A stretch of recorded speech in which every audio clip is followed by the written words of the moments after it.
Salut! Aujourd'hui, on fait le point sur les avalanches. Je vous fais pas un dessin de pourquoi c'est dangereux. Donc, pour éviter les situations à risque, je vais vous donner quelques pistes. Pistes, non?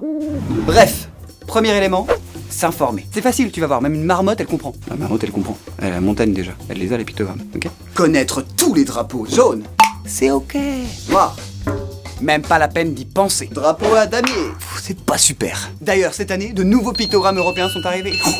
Tu vas voir, ils sont super. Sinon, grâce à ce petit objet et à l'appli Météo France, t'as toutes les infos que tu veux. Deuxième point, pas la peine de faire son kéké en hors-piste, même si vous avez un bon niveau. Vous évoluez à vos risques et périls et vous mettez en danger la vie des sauveteurs.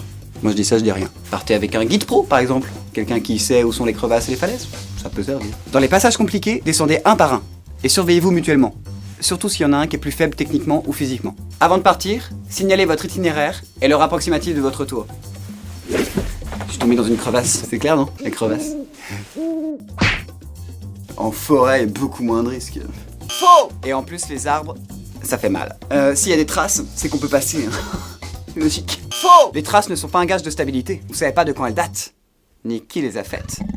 Si je reste à côté de la piste, c'est plus prudent. Non!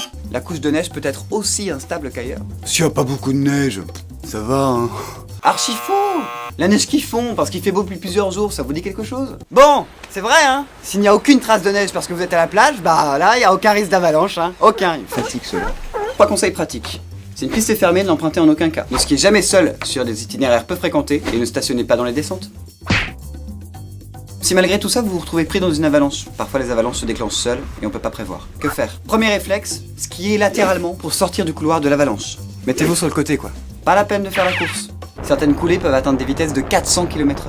Tu peux pas gagner. Jetez vos bâtons et votre sac, même s'il y a ton appareil photo dedans. Débarrassez-vous de tout ce qui pourrait vous blesser. Tentez de vous accrocher à tout ce qui pourrait vous retenir. Et sinon, nagez pour essayer de rester en surface. Après tout, la neige, c'est de l'eau, protégez-vous la bouche. Une fois que le calme est revenu, essayez simplement de dégager un espace pour respirer. Une sorte d'igloo improvisé, quoi.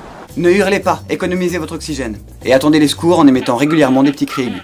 J'oubliais l'essentiel, le DVA, le détecteur de victimes d'avalanche. Cet objet miracle doit vous accompagner partout et être activé et chargé en permanence. Il permettra qu'on vous retrouve vite, ce qui est plutôt cool. Pensez à le tester avant chaque sortie. Voilà, les avalanches n'ont qu'à bien se tenir. Je vous retrouve bientôt pour de nouveaux conseils. En attendant, cliquez ici.